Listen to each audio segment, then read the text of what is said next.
Welcome to the Chicago Bears Podcast, a presentation of ESPN Chicago, Chicago's home for sports.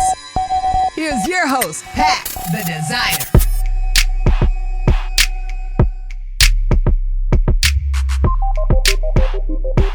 Bear down, Bears fans. The 53 is in, and maybe there are some surprises on it. I think we both think this is pretty straightforward. Pat, the designer, Courtney, Cronin in the building today. We got to talk about Trevis Gipson. This news kind of still all rolling in with him being released today, but he's got an interesting take on it. Tyson Bagent, QB2. I mean, I think we all thought this once PJ was gone, but what is that going to mean for this team moving forward? What is his outlook? The wide receiver room is jam-packed, but is it one that we feel good about? And of course, your questions here in the fourth quarter, all that and more in today's episode of the Chicago Bears podcast. Drop a bird down in the comments right now. I need a 5-star review. You know what to do. Let's jump into the show, Courtney, because we got a lot to get into here in a short amount of time. But first quarter. Starting off first quarter of this First Off podcast brought to you by the Hard Rock Casino, Northern Indiana. Trevis Gipson has been cut, which is a little bit of a surprise because we all thought, right, like, oh, he's requesting a trade. Maybe the Bears are going to get something more out of this. Maybe they can get something back. But Trevis Gipson 6 minutes ago just tweeted out, the first tweet he puts out, Bears Nation, I've been released and I'm now looking forward to my next step. Appreciate all the love and support and memories. Thank you for the fullest. Much love to the city of Chicago. You'll forever have a spot in my heart. And then 6 minutes ago, lastly, I never requested a trade, which goes completely against the report that we got on Saturday during the game that he was requesting a trade. Why is Trevis Gipson no longer a part of this team? Well, I think the defensive line depth that we saw build throughout the preseason factors in here. And we'll get to the trade thing. Did he request one? Did he not? What does it mean? I mean, it's technically null and void now because he's no longer on the team. But right. I do think that the tweet that came out from Jeremy Fowler on Saturday in the idea that he was requesting a trade mentioned that a 3-4 fit, a 3-4 defense was what Trevis Gipson was looking for. Right. Now, whether he requested this trade or not, that could actually be beneficial for him in where he winds up. And that could have been maybe the Bears putting that out there. Of course, if a player doesn't request a trade, that doesn't mean the tweet was that the Bears granted him permission to seek a trade. That doesn't, never in that tweet from Jeremy Fowler did it say Trevis Gipson asked for a trade and has been granted permission. It was only that the Bears granted him permission. So who knows? Maybe it was the team, if it's all true what he's saying, it was the team putting it out there that, hey, if there are any takers, anybody who's running a 3-4 defense and wants a 3-4 defensive end, somebody to play a role that maybe Gipson was better suited for, maybe it could drum up some interest that way.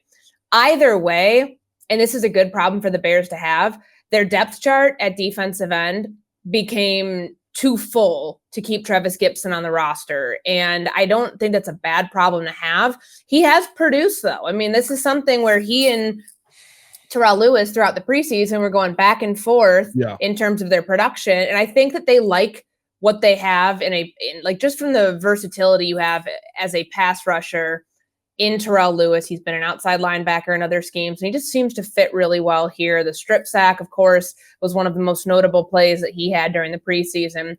But it's not like Trevis Gipson didn't have plays of his own. He had 2 sacks, came away from 3 preseason games, having appeared in all of them, 9 total tackles, 2 sacks in that as well. And I mean, that's a pretty decent stat line for somebody who was getting backup reps during the preseason. But the way that we know this is that they really think highly of Dominique Robinson and his growth and where he's going. So, of course, behind DeMarcus Walker and Unique Ngakoue, Robinson's right up there. They also think really highly of Rasheem Green, who has 6-ish years, I think, of NFL experience. He was with Seattle, and then he was in a different role last year in Houston. And that's one thing Alan Williams talked about yesterday, getting him comfortable in what he's being asked to do here versus the defense that he was in last year with the Texans. So he sets the edge against the run. We know that is something that this team has struggled to do, and certainly struggled to do when Trevis Gipson had a bigger role in that last year.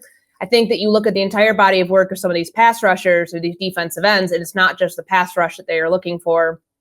It's the ability to set the edge, to, force contain, to be a stout run defender in ways that maybe they don't see with Trevis Gipson, because had they felt he was well-rounded enough to be in this defense and that the upgrades, the additions that they made were not upgrades over him, they would have kept him. But 9 defensive linemen is the total number that we have, like we're looking at right now. In the initial 53, we know these things can change, but that was what I expected when I put my last 53 projection out. And I didn't have Trevis Gipson on my roster because of the news that came out over the weekend. Now, we'll see where he goes. I mean, I would imagine because of what was put out, he's going to end up passing through waivers, and he won't get claimed because that's not something, or rather, let me back that up a minute. So, like, the whole reason we never saw a trade is because teams knew that they were going to release him. Now, whether he clears waivers or not is that's not the Bears' problem anymore. But his production over the preseason and his production over 3 seasons with the Bears, it's not, it's nothing to like scoff at. He was a starter for a while. So if somebody claims him, that wouldn't surprise me. But I also would not be surprised if he ends up passing through that and hitting free agency. I'm not going to lie. And this is maybe one of the few times I'll ever, not pushing back on what you're saying, but pushing back on reasoning. To me, this is just Ryan Poles going with his guys over guys who were here before. This is the first time that very much could be. I mean, legitimately, because there's nothing that Dominique Robinson showed me last season or in the preseason or at any point in training camp that was better than what Trevis Gipson did. And I get 3-4 to 4-3, right? Different scheme fit, different role and all of that. But realistically, he's a guy with his hand in the dirt who's going to go try and get to the quarterback. And he did it better than Dominique Robinson did. Dominique Robinson, 25 years old, draft pick for Ryan Poles last season. That's the only thing that I can come up with, because I don't think that there's any point that we looked at in this preseason where Trevis Gipson was, where it made sense why he kept popping up where he did on the depth chart, I should say. And that's like the thing that they kind of danced around. Like, well, if he's producing against, 2s and 3s in joint practices and in games, why aren't you trying to see what he looks like against better competition? Yeah. And that's something we never got a straightforward answer on. And you're right. Like, I would be remiss to say that Ryan Poles and the turnover of this roster hasn't been geared towards giving his guys the best chance, the guys that he drafted, the guys that are a scheme fit in his eyes, the players that he brought in via free agency, via waivers, via everything, that those players would get more of an opportunity to perform than Trevis Gipson. And, I hope for his sake that he does end up somewhere, because for somebody to have a fire lit under them early August when that first depth chart comes out and he's 4th behind all the other defensive ends, it shows you that, he still wants it. And he's in a contract year. Remember, like, the Bears were never going to pay him. He's a late round draft pick from the previous regime. He was serviceable last year for them. That's how they viewed him. And very clearly by their actions, they're like, all right, well, no love lost here. We'll move on with the player that we drafted, that we can develop in this scheme. And you're right, Dominique Robinson has a long way to go.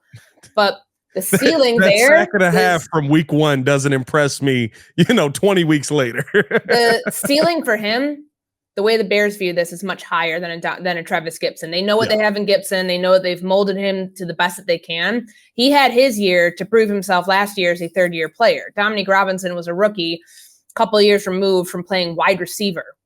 Yeah. So now they get their clean slate, and all of the guys up front are guys that they brought in from, your 2 new starting defensive ends, brand new this year. Your interior guys outside of Justin Jones, who was a Ryan Poles free agency pick. Right. All of those guys are new. The draft picks on the interior are new. And of course, what you have behind the starters at defensive end, Dominique Robinson, Terrell Lewis, Rasheem Green, all players from the Ryan Poles camp, not versus the Ryan Pace camp. And this happens, right? Like, this is the normal process of football. I'm not gonna lie, I don't like it, because to me, you're not making the decision based on what the best talent is on the team. But this is football. Like, we see this every time there's regime change. You're not going to keep all of the guys from the previous regime, right? Like, the only guy from the previous regime that I care if he makes the team realistically is Justin Fields. And I need him to prove that he's going to be the guy we think he is. That's the only guy I care about. So. Yeah, I get that. And I mean, I think with Mooney as well, like he's somebody who, people are in line now for extensions. Yeah. Like there were guys who remain that we've been talking about for months outside of a Cole Kmet, a Jalen Johnson, and Darnell Mooney.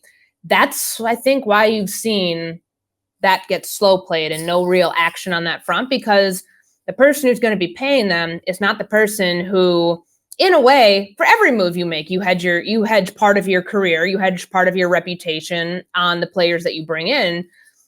Ryan Poles wants to see it first. I think that his actions have shown us with everybody except Cole Kmet. And I mean, they really pushed this thing. And I think Cole Kmet kind of showed you too. Yeah, and he did. Yeah. He showed you in the preseason, or he showed you last season. Once he became a threat for Justin Fields in the red zone, they're like, all right, that's somebody we can build around. They had to find their building blocks, and it wasn't as easy as just being like, all right, we get here, Roquan Smith, great player, we'll pay him. These other players, great players, that they're young enough that they'll fit into our culture and their scheme. They had to see it first. And I really do think he's a see and then have some sort of action, sort of general manager, instead of like I won't call it blind faith, but instead of going about it where, okay, well, you produced before, you have a track record. It may not be exactly what we want, but you're still valuable to this franchise. We're going to pay you. I think it's got to be all of those things. And that's a pretty tough check, list that has a bunch of check boxes that you have to check on it. Oh yeah. And even right when Jalen Johnson talked about it, he said, I'm not there yet, but I plan to get there. Yeah. So we'll see what all comes out of that. Second quarter. Let's jump into the second quarter, brought to you by the Hard Rock Casino, Northern Indiana. You see Gypsy Kings and Nicholas Reyes on September 29th at Hard Rock Live. Tickets on sale now at Ticketmaster.com. Tyson Bagent has, listen, you cut everyone else. He's got to be QB2, right? Even though Flus still won't say he's QB2. Well, he's QB2 right now, which is great. Just think about the story. Like, I saw a tweet this morning from Jim Nagy, who's the executive director of the Senior Bowl. And he said that this was the first time he had talked to Tyson Bagent on Tuesday morning since he was there in Mobile, only the second D2 quarterback ever to get an invite to be in the Senior Bowl. Like, to think about where this guy came from, his journey through Division II, from setting, the NCAA's all-time passing touchdown record and a number of Division II records, to fighting his way from, outside looking in on this quarterback depth chart. When PJ Walker gets here, he's the presumptive favorite to win the backup quarterback job, to beating Walker out, beating Nathan Peterman out. And for right now, he's on the active roster. It's so rare for a D2 player even to make, we know these rosters change. Tomorrow, I expect this roster to look different because you're going to have waivers. You're going to have guys who obviously make it onto the practice squad that were cut and brought back. And maybe you even have some more changes with the active roster. But for one day at least, and I anticipate he's going to be part of this squad for a while, but for one day at least, he's QB2. For one day, he is the backup behind Justin Fields. Now, will that be week one? I think that's going to be determined by the waiver claims that they do or do not make. And Matt Eberflus said that that's something that they've talked about, and that there's no harm in adding a veteran to the room. Two guys who are, 24 and 23 years old, Fields 24, Bagent 23. It's probably good to have some veteran experience in there and somebody that you would claim off waivers that would go immediately onto your 53-man roster. Yeah, it's what he's done, and I have to give him credit, right? Listen, going in and basically making it work with what he had. You think about kind of how he showed out. He basically showed out with the wide receiver room that we all looked at last year and we're like, ugh. A lot of the wide receivers who are not on this roster are the guys that he came up with throughout the last 5 months. So, I give him credit for being able to go in there and beat out PJ Walker.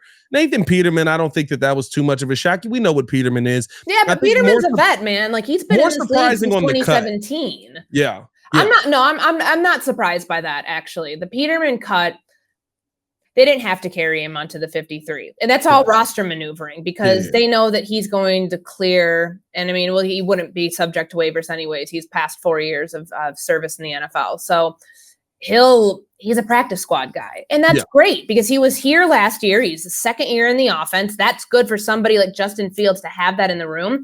But if the waiver, like you don't want to ever be number one, even though Matt Eberflus today was like, yeah, it's great to be number one. We get to pick first and use that to your advantage. So whether that's like, you have to look at there's about 1,000 players, right, that get like subject to this. Like there's a lot of talent that's still out there. Now, how much will it upgrade your roster?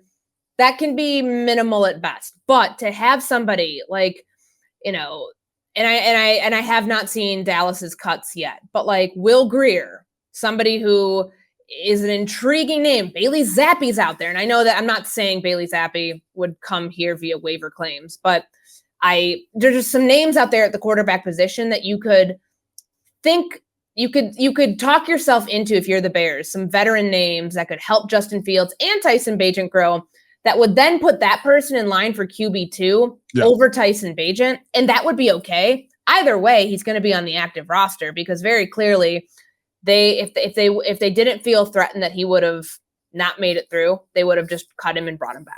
But and also because he clearly played better than any of the other backups that they had, he earned this spot.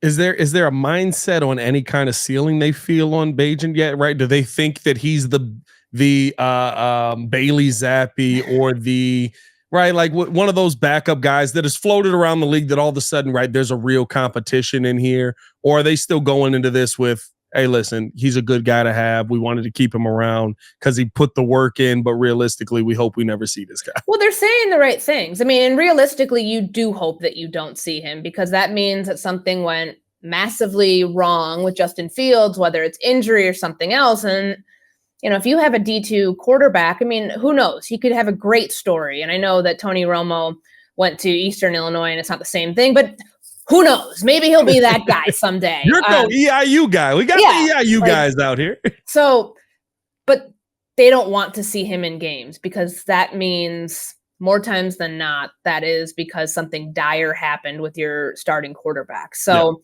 that would put that, if he's playing in a lot of games, that means that they're probably going to be in position next year with a pick that could potentially get them on their own without the other pick from Carolina that could potentially get them a new quarterback in the draft. So hopefully they don't have to see a whole ton of Tyson Bagent for the sake of this team and what that means with the record. But it's not a bad thing to have a developmental quarterback like this, who you clearly feel has taken a step above that level. And, they keep saying that they don't want to put a ceiling on him. They want to continue to let him grow, but he's shown accuracy. He's shown poise. He's shown command. Great footwork too. I mean, gosh, he might have the cleanest footwork next to Justin Fields in this offense. So all those things matter. And I mean, Luke Getsy has been coaching this guy since January, since he was down at the Senior Bowl. There's a reason that they saw something and said, hey, all the other quarterbacks I have in the roster at the Senior Bowl, like, we're not going to try to draft anybody in like the mid rounds. We're not going to try to get anybody else. Like, this is the guy. They brought in one priority free agent who was a quarterback,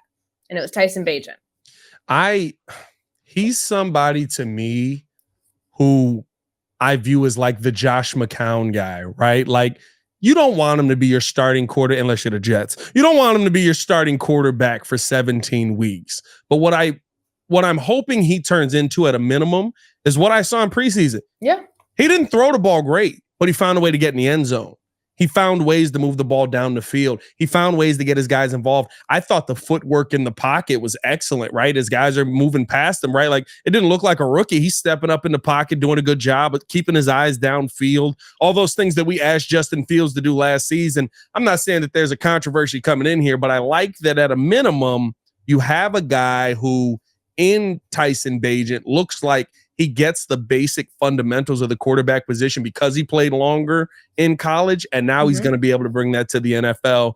Even just from, listen, whether he's able to help Justin Fields or not, the things that we saw Tyson Bagent do is what we want to see Justin Fields do. And they don't need somebody who, like, what they were trying to get with PJ Walker, like, kind of, it's just different than like with Tyson Bagent. Because remember when they brought PJ Walker in March, we're like, you look, somebody who has like a similar skill set can kind of mirror what Justin Fields does.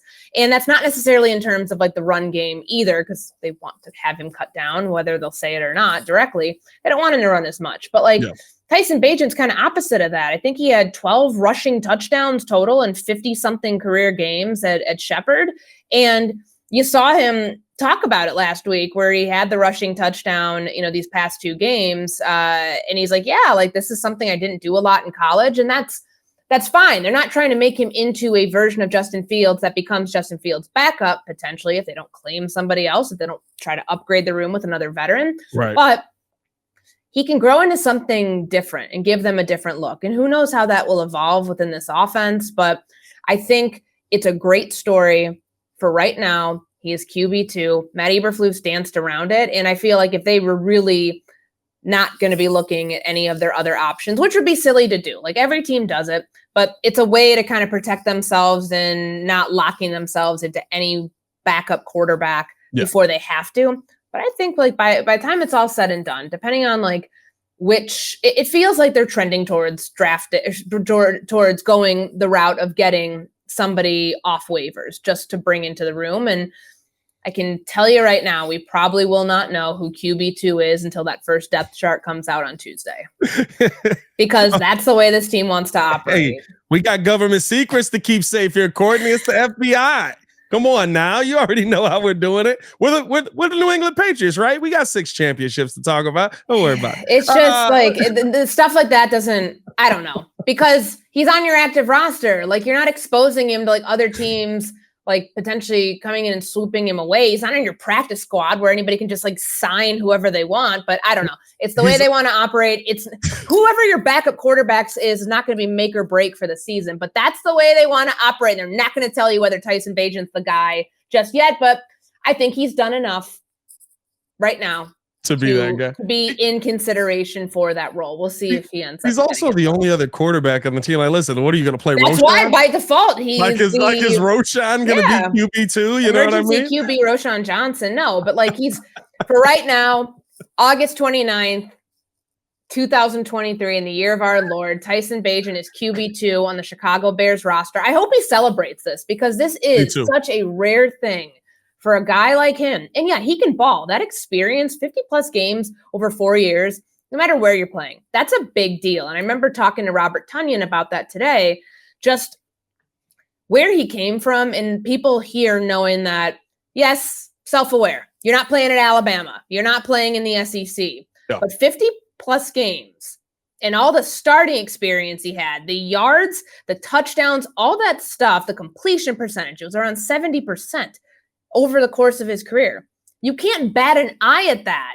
Like though he's D2, like it's a big deal. And I think that he's in a good spot on a team that believes in him, the team that literally picked him out by hand, said, that's our guy that we liked at the Senior Bowl. We're bringing him in over all the other priority free agents you could have brought in. And now they've developed him. Now they have somebody who has bought into their system that they can mold from the very beginning. Unlike a Justin Fields, who they had to do a lot, as we know, a lot of undoing. Yeah. Like Tyson Bagent is their guy that he'll have some role within this team.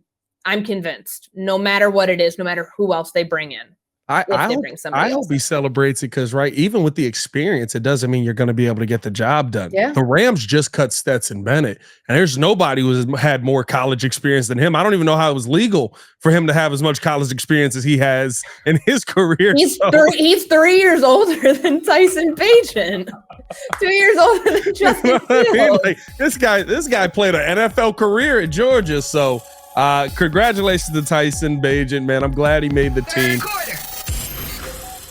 Let's jump into this third quarter here because the wide receiver position has been an interesting conversation around Chicago. Of course, there's 2 names on this team that I think stand out more than most. Number one for me right now is Darnell Mooney because while he's on this team, apparently there's being reports that he could be a surprise trade from PFF. I'd be very shocked by this. Yeah. Even on PFF, they did say surprise trade. They would be very surprised, but is there any validity to Darnell Mooney possibly not being here by being upset by a contract extension not being offered? Look, I think that the rationale that they used was, well, there's DJ Moore, there's Chase Claypool, they're going to take targets away from Darnell Mooney. That may be true, but we got to see that first before, A, before the player gets disgruntled, B, before the Bears are willing to trade him and part ways with him. Chase Claypool has been injured most of August. And yes, Matt Eberflus today did say that everybody is healthy except for Tevin Jenkins. So you can infer from that means that Chase Claypool will be back for week 1, that this hamstring injury will be one that he is no longer hindered by. But how that target share ends up playing out, we know that Justin Fields and Mooney have the time on task of 3 years now. That's more than Chase Claypool. It's more than DJ Moore. And DJ Moore is your number 1 receiver, but I'm making a point here. Yeah. Justin Fields is a quarterback who has to feel hella comfortable with you in this offense to throw you the ball. For the sake of this team, they are going to hope that the time that Claypool missed during the off season, or the spring months before the two of them did a little bit of work together in the summertime down in Florida and during training camp, you're going to hope that the work that they did get in can help them get on the same page rather quickly instead of having to start over from the ground up. Because that's kind of what, at least what you've heard is kind of what this thing could project out to be. So why would you get rid of Mooney in any of that? And I don't know whether he'll be on this roster next year. I don't know what he'll command. I mean, he's not a number 1. He may not be a number 2. He's a great slot receiver, and he can be an X when he needs to be. But I go back to where he was as a rookie and how successful he was, going over 1,000 yards in 2021. And that might be his best role, rather his first season with Justin Fields. So we'll see if he, I would think that something would have to fall apart in season for that to have any sort of legs to it. But I can understand the rationale. I just know that when that was put out, a lot of people freaked out that oh my gosh, this is being reported outside of the building. Brad was not reporting anything. He was putting it out there as a surprise. He was talking about it as hey, this would surprise people. This would get the Chicago Bears podcast to talk about this. It would be a big, big, big talking point. If Darnell Mooney, of all people, got traded. Yeah, a lot of people missed the surprise part.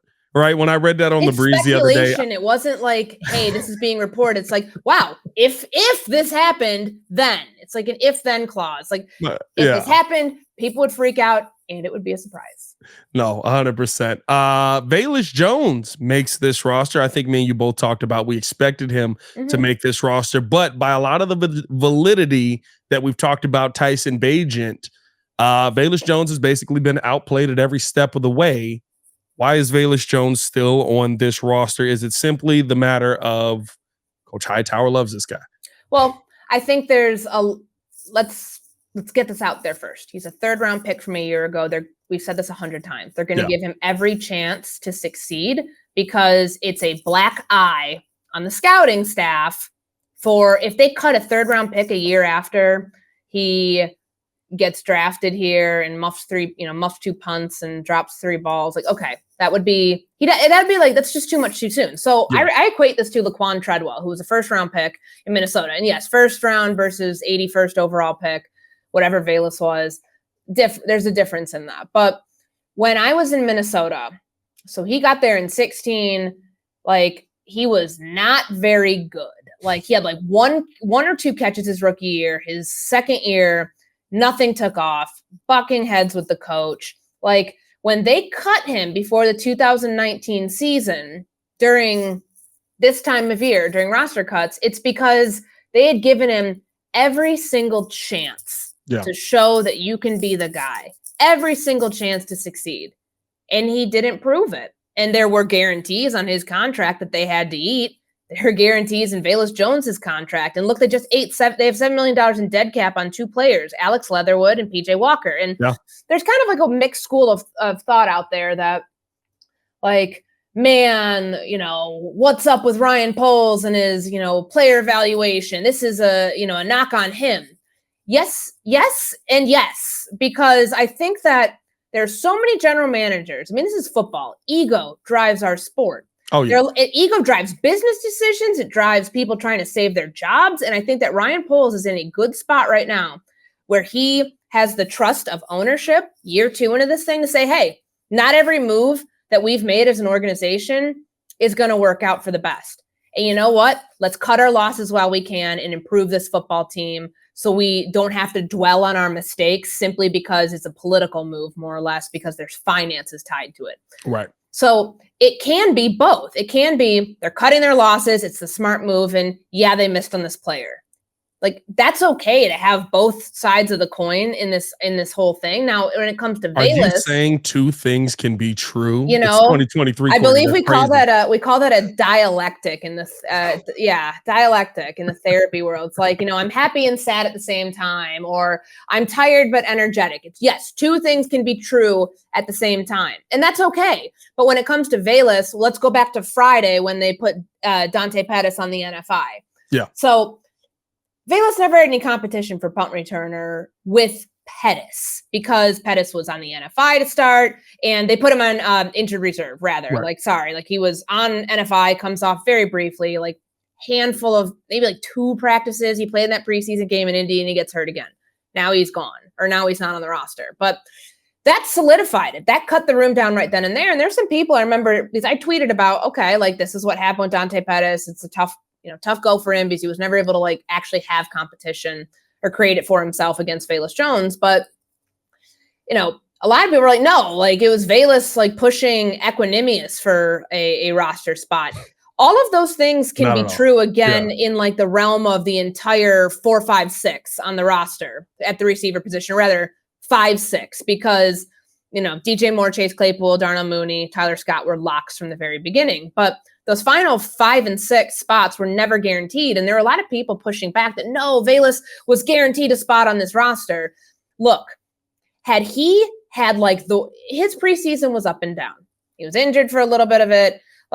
He's probably not your punt returner on this team anymore. And that's okay. He can still be an explosive kickoff returner. Right. And but think about how many snaps he didn't get with the first team offense. And it kind of felt like after that Indy game that there were, almost trying to prove a point out there that, of course he's been hurt, but there were moments that I just felt like the Tennessee game, not the Indy game, because he ends up getting hurt in Indianapolis in that second practice and doesn't play in the game and then doesn't play in the finale. But it felt after that Tennessee game that they were a message being sent, him, with not getting the first team reps, not really working in at all with the first team offense. But it was never a guarantee that even with how much they have tied up in him being a 3rd round pick, they're going to give him every opportunity. But if he was so bad in the preseason, he wouldn't have made the team. You can't just say, he was a lock from the beginning, because that's just simply not true. I said this yesterday, what saved him to me is the fact that he got hurt, and there's this question mark on, well, at kick returner, can he do more? He's looked better. Me and you both talked about he looked good as a wide receiver in training camp. Yeah, the gadget plays, it is what it is. The jet sweeps, the stuff that they were using, they've been using Mooney on those quite a bit. So yeah, I agree with you. I just don't buy it that he was, a lock from the very beginning, that they were going to find a role for him. Because he's as high of a draft pick as he is, they have to give him every chance. But that doesn't mean that Equanimous St. Brown, for as frustrating as I know that Bears fans get with him because he can't, he didn't really show a great, he didn't show a great opportunity. He didn't show a great set of skills that lead you to believe he can separate really well. Yeah. But they like him as a run blocker. And I know that. I mean, they re-signed him at the end of last season, and that's not a huge guarantee. There's less than I think $800,000 in guaranteed money on that deal. So they could have cut bait if they really wanted to, but there's something there. Anyway, I always tell people, if you want to cut the receiver room, if you want to cut any position, watch who's going in and out with the offense, with the first team unit. And Equanimous St. Brown had quite a few reps with Justin Fields, with the first team offense. Yes, Chase Claypool's injury paved the way for some of that to happen, and Darnell Mooney coming back from injury paved the way for some of that to happen. But I never thought EQ was in as much jeopardy of not making this team as some people may have put out there. Fourth quarter. Let's go into the fourth quarter here, finish it out with this. Go to some of the fans' questions. Fans have a ton of questions on this 53-man roster and more. Let's go number one here. TDU knowledge. Who are the best players the Bears should target via waiver wire? I'd prefer Cunningham or Zappi as a third QB on the practice squad. If we need safety, Jonathan Abram is worth a shot. Yeah, and I will be honest with you, because we've been so neck deep in all of the Bears stuff this afternoon. I haven't had like the time to comb through, who's in, who's out as much as, I would want to. But like, I'm looking over this right now. And of course, you think what they did last night, the Dan Feeney move, like a 6th-round pick for somebody who is an experienced veteran who can provide you depth on the interior. And we don't know if like all these moving parts, like if this happens, then they do this. Like, so we know from Matt Eberflus, from what he said, Tevin Jenkins is the only one that they're worried about right now, like week to week. So then you can infer that means Cody Whitehair, Lucas Patrick, and Nate Davis will be ready to go for week 1. But does that mean that Lucas Patrick ends up going back to being, a backup, and that if Cody Whitehair is healthy, he goes back to center, and then that means Dan Feeney would potentially go to left guard, or maybe it's Lucas Patrick. Like, look, there's like all these moving parts. So like, again, we don't know, but like, I thought that was a smart move for them yesterday.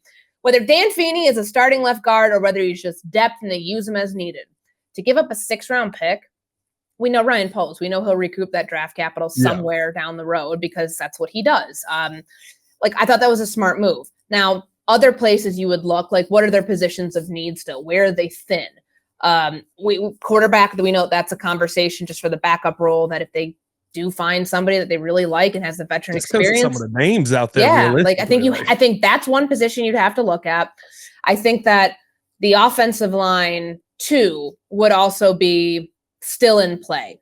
Yeah. And I don't know if there'll be any more trades happening. I know that like there's some buzz out there, like, oh, it's Chris Jones, and I saw what the how the Chiefs like designated him now that he didn't show up for anything, and he's of course, like that's a tenuous situation. I don't think that would happen here, like as far as them like trading for him, but you're not going to make a whole ton of upgrades via waivers, like you never do. But I could see it's it might be better depth than what you have at certain positions, but I don't think anything's like a given, like, man, this is, such a big upgrade over what they have. Cause they would have already probably made some of those moves like already, because other teams, they are first in the waiver order, but I think that it's not going to change the outlook of the roster is what I'm trying to say. If you're trying to build your team, we saw this last year, Bears fan. If you're trying to build your team off of the waiver wire, you're in trouble.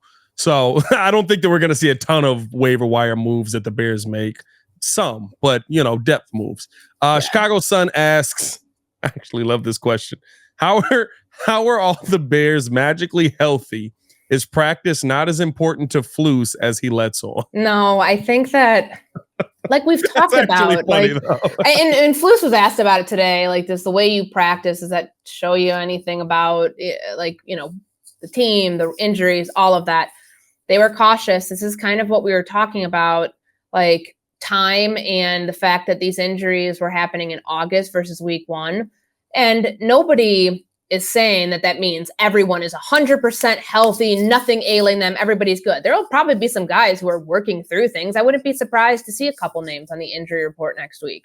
But I do think that they slow played some of these injuries just to be on the cautious side, and that's okay.